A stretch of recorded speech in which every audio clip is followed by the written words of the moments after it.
Қайырлы күн, құрметті Сарыағаш қаласының тұрғындары. Тек қана бір күн сіздерге арналған репродуктивті медицина институтының тегін кеңестері жүргізіледі.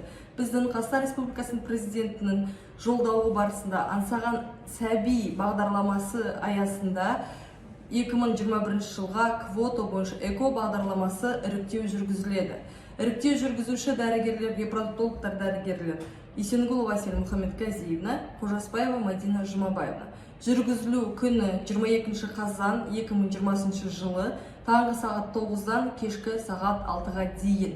Жүргізілу орны Сарыағаш аудандық орталық аурухана, Сарыағаш қаласы, Исмаилов көшесі 115А.